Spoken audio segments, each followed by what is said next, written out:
Maintenant, on va définir ce qu'est un dipôle électrique. Un dipôle électrique est formé par deux charges, l'une positive et l'autre négative. Mais en valeur absolue, elles sont constantes. Elles sont maintenues à une distance constante A. Donc, QA est plus Q, Q2 égale moins Q, avec Q positif, et donc elles sont séparées par exemple là, on définit le moment électrique dipolaire, P égale à Q, qui est positif, fois A dirigé de la charge négative vers la charge positive. A, c'est la distance, mais le vecteur A, c'est orienter la charge négative vers la charge positive. Donc le P aussi. Donc le vecteur P est orienté de la charge négative vers la charge positive. On calcule maintenant le champ et le potentiel produit par un dipôle en un point M très loin du dipôle. C'est-à-dire les distances zéro, mais qui elles sont beaucoup plus grandes. R est très grand par rapport à A. Alors, le potentiel produit par le dipôle, c'est la somme des potentiels produits par K plus Q sur R1, plus K moins Q sur R.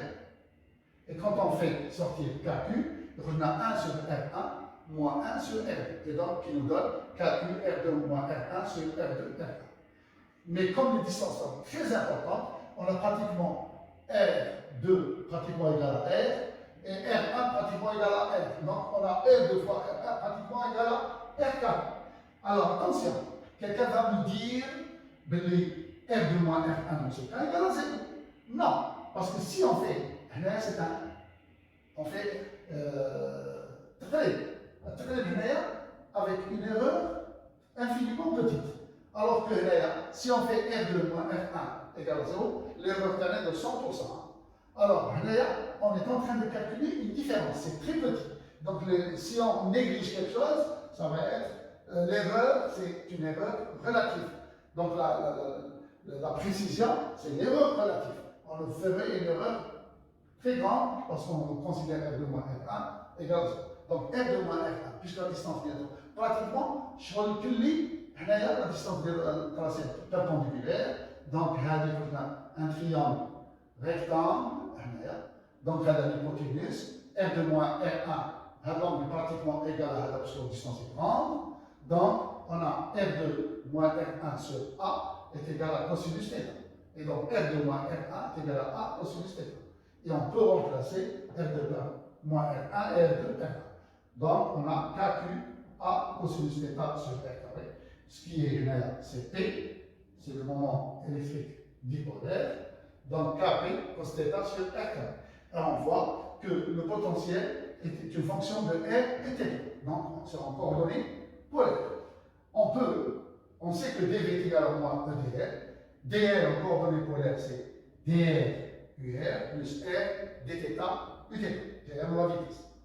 Donc, dV est égal à moins produit scalaire entre E et R. C'est ER, en coordonnées polaires, c'est ER et Eθ.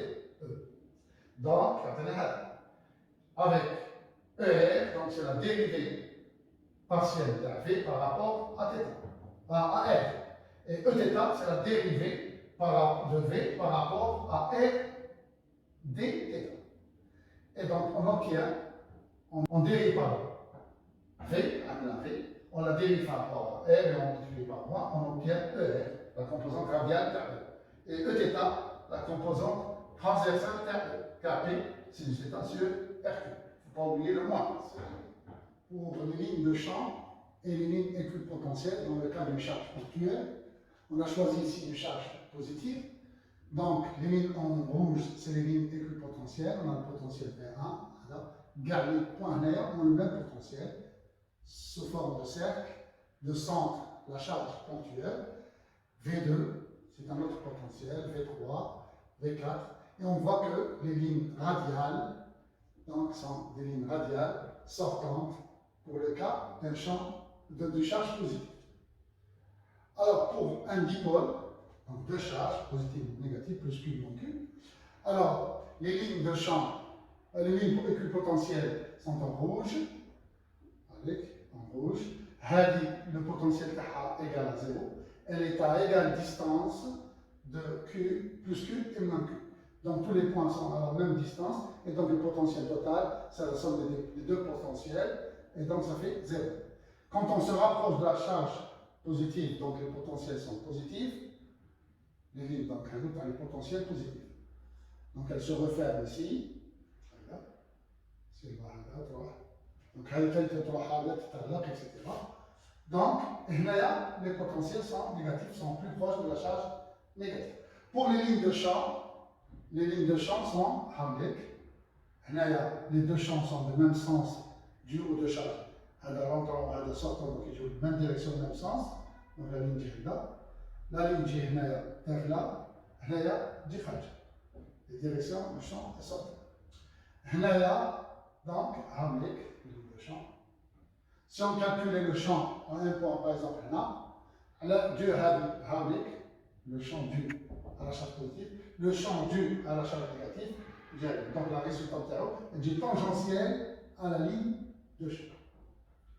Là, pour les valeurs qu'on a trouvées tout à l'heure, pour un dipôle, pour θ égale à 0, on a ER, Eθ, EA, c'est ER. Parce que Eθ égale à 0. Et donc, ce sera K, on a appelé K moins, K pi, Kp, cosinus θ sur R carré. Sur R cube. Sur R cube. Kp cos θ sur R cube. Donc, fois UR. θ égale à 0, donc cosinus égale à 1, il faut que je mette le champ sortant. Le point B, θ égale à 0, θ égale à pi sur 2, donc ER égale à 0, Eθ, il faut que je mette E est égal à Eθ, est égal à K, P pi, K, P, sinus pi sur 2, donc 1 sur R carré, U, θ. Là, il faut que je mette Eθ, il faut 0, il faut que ER, il faut que je négatif, donc moins parce que UR خارج. UR خارج. Eθ جاي هكذا. Eθ جاي هكذا. هنايا Eθ يجي هكذا. Et donc, E في البوان D يخرج لنا نيجاتيف. يخرج لنا Eθ يخرج نيجاتيف. هنايا يخرج ER يخرج نيجاتيف. Donc, هذا هو الموضوع. Donc, on va voir maintenant un dipôle placé dans un champ électrique extérieur. Bon, les dimensions des dipôles sont très petites. C'est pour ça qu'on considère que le champ de la zone est pratiquement uniforme. Le dipôle est donc soumis à un couple. Donc, la charge fois le champ est une force, dans le même sens, dans le sens contraire. Les deux forces sont égales, puisque les charges sont égales et le champ a la même intensité, donc on a un couple. Donc, le moment du couple, L, donc, a comme module le module de F fois le grade de vie. Le grade de vie, c'est la distance entre les deux supports de la force. C'est la grade de vie. Et donc, c'est égal à A cos θ. C'est la projection d'un θ. Et donc, Q, E, c'est la force, l'intensité. A, sinus θ, c'est le grade de vie. Et donc, puisque Q fois A, c'est le moment électrique dipolaire, P, donc on peut écrire que le module du moment est égal à PE sinus θ. Donc, on voit les expressions. Le module du premier fois le module du deuxième fois le sinus de l'angle. C'est le module, le produit vectoriel. Donc, on peut l'écrire comme en vérifiant le sens. Parce que ce n'est pas E fois P, c'est P vectoriel E. P avec P vectoriel. On oriente P de telle manière à E. Maintenant, L rentre. Si le dipôle il connaît le sens, négatif il faut positif θ, donc P يجي هكذا, E يجي مجادي, donc يجي هنايا sortant. يجي sortant. Ce couple-temps, donc le couple واش يدير؟ يحب يدور هذه يحب يدورها de telle manière تكون parallèle le champ. كيف يدير هذا؟ donc la tendance هنايا واحد تجبد اضربات وطلع donc باش يدير وهذه باش ترجعوا هذا. Il y a donc deux possibilités de position d'équilibre. C'est-à-dire position d'équilibre, la somme des forces égale à 0, la somme des moments égale à 0. Pour que la somme des forces égale à 0, donc c'est toujours réalisé, parce que les deux forces sont de même intensité de sens contraire. La somme des moments égale à 0, il faudrait que le bras de levier soit nul. Et donc, on a deux possibilités. Soit la charge négative maintenant, positive maintenant, et donc, on a les forces égales. C'est une position d'équilibre stable. Alors que Hadi, c'est une position d'équilibre instable. Hiya, c'est une position d'équilibre instable. Alors que Hadi, position d'équilibre stable. Alors que Hadi, كندفعوها غير شويه ما تعاودش نديرها. هنايا كيف ستار ميم نحركوهم يعاودوا يولوا. هنايا كنحركوهم هوب يدوروا.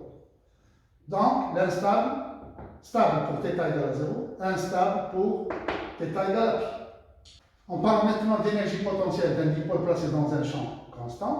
Alors, soit V, et vérifier les potentiels au point M et M'. M et M'.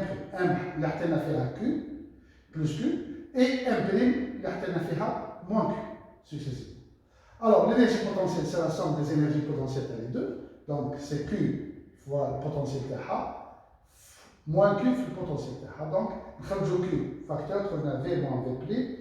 Or, V moins V', c'est un delta V, quand on va de V' à V.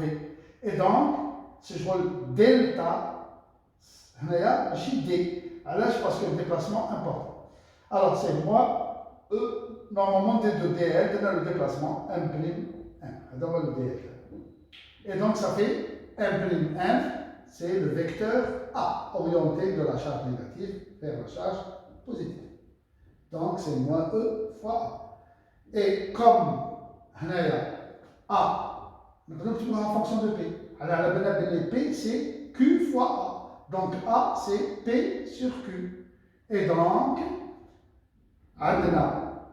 V moins V' égale à moins E P, produit scalaire, à P sur K, sur Q. Nous avons le Q avec, tout le monde Q, V moins V' égale à moins E fois P. Et donc, ça représente l'énergie potentielle. Donc l'énergie potentielle, c'est moins E scalaire P. Considérons bien sûr que E, c'est quand c'est dipôle placé dans un champ extérieur uniforme et donc donné par EP égale à moins E scalaire P. Elle minimale pour θ égale à 0, parce que le cosine est certainement 1, donc ça trouve dans moins E fois P, ce qui correspond à l'équilibre stable, θ égale à 0. Donc, l'énergie minimale. Alors que pour θ égale à pi, l'énergie potentielle maximale, qui est égale à E fois P. Donc, ce qui correspond à l'équilibre instable. L'énergie potentielle de pesanteur, c'est équilibre instable, parce que le centre de gravité est l'énergie potentielle maximale, la hauteur maximale. Donc, énergie potentielle pesanteur maximum. Alors que l'énergie potentielle par rapport à la position de haut, elle est minimale. Et donc, c'est un équilibre stable. Il revient.